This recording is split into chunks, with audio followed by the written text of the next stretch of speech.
So let's talk about it, right? From AI in retail to AI in healthcare, the sector has been a quick adopter, with 22% of healthcare organizations having deployed commercial AI as of September 2025. That's more than double the adoption rate of the broader U.S. economy. This is all according to Menlo Ventures. Now, the Trump administration is moving to roll back parts of the Biden-era health information technology playbook with new health data, technology, and interoperability proposals that could reduce transparency. The administration is ending the push for adopting standardized healthcare reporting protocols and removing the need for some certifications. They're framing it as an effort to eliminate onerous red tape and lower costs for developers. So, does that speed up real-world adoption, and does it actually improve patient access? Joining me now in a Fox Business exclusive is Zoi Capital Managing Director, Dr. Ronald Razmi. He is formerly a cardiologist at the Mayo Clinic. Always so great to have you here. So when I think about AI in healthcare, does it stem from the customer experience, from just frustration over how all of this works and just isn't working for the customer? Well, it's good to be with you, and happy holidays to everybody. And the fact of the matter is that a lot of people most people are frustrated with their healthcare experience.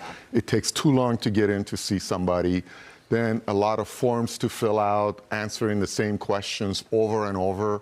When you're visiting with your doctor, they're staring at their computer, typing, and they're not engaging with you the way they previously did before the electronic health records. Then you have to wait for your insurance company to approve your procedures. There's a lot. So it's a complex process, and people are frustrated. The cost is very high. They're getting surprise billing and bills coming from every direction. So where does AI then change that? Where as the customer would I see it show up the most, or where are doctors or healthcare companies that you follow using it the most? Yeah, so you showed that healthcare is leading, and this is a big surprise because healthcare is usually a laggard in technology adoption. Right.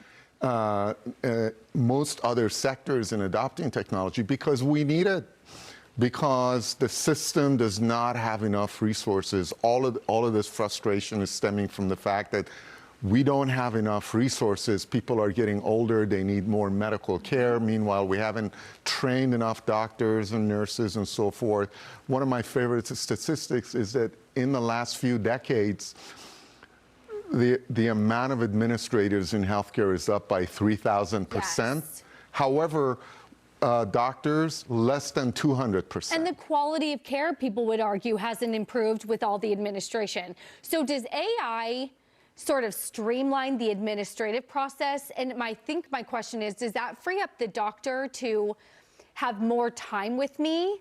Or are we just going to put the doctor and make him busier because AI has maybe replaced some of the administrative's role? Yeah. What does that mean for my relationship with the doctor? Well, I mean, medical professionals are usually traumatized when they hear there's a new technology coming, because the last time they were given a new piece of technology, electronic health records, it ended up creating a lot more work than saving work for them.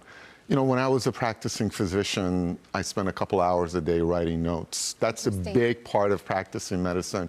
In 2025, this year, we saw widespread adoption of technologies that listen to the doctor-patient conversation and draft a note for the doctors. This is a great first step.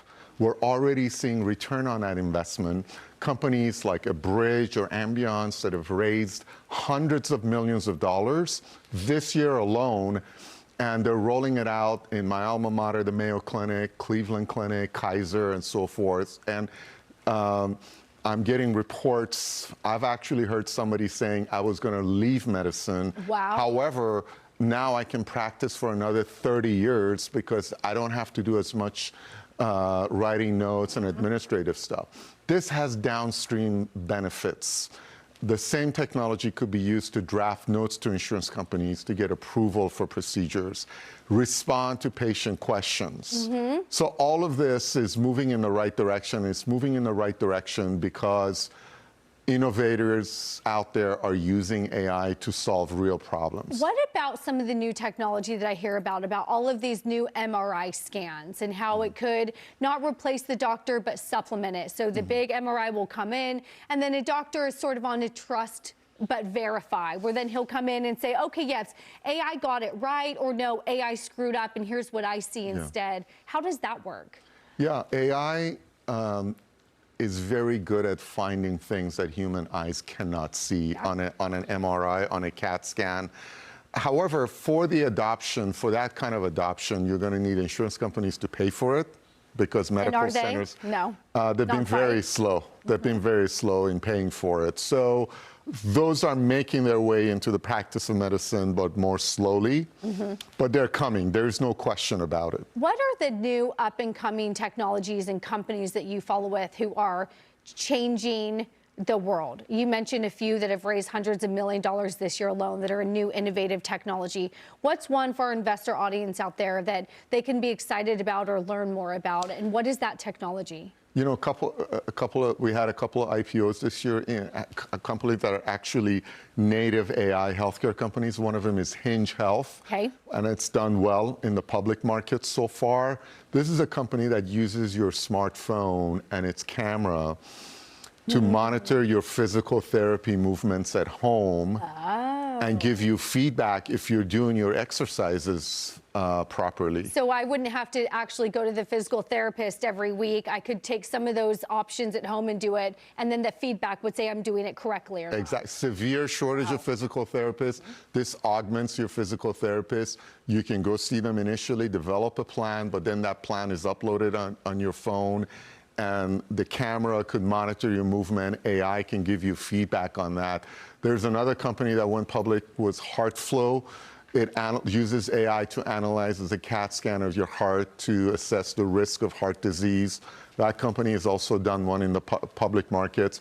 And there are some late-stage companies that are poised to go public in 2026. You probably can't. Can you discuss any of those that you're looking at IPOs next year, or maybe different sectors? I have no insider information of who's going public. However, looking at late-stage private companies like Sword Health, which is similar to Hinge Health, they're for physical therapy, but they're also now getting into chronic disease management.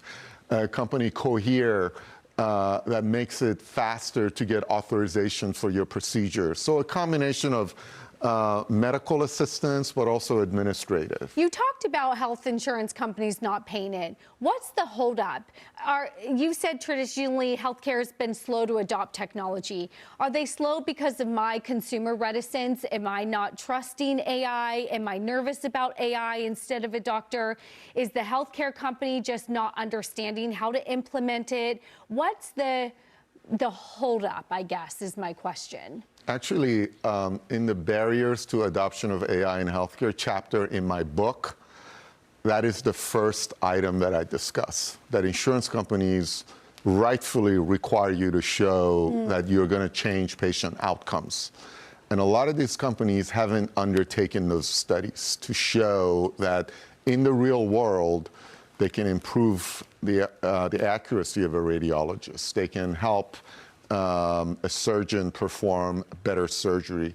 They need to do real-world studies, generate outcomes data, and then the insurance companies would pay for it. However, I would say that we're seeing movement of Medicare assigning codes to certain technologies, AI technology. So the train has left the station. It's just a matter of, is it going to happen quickly or is it going to happen more slower?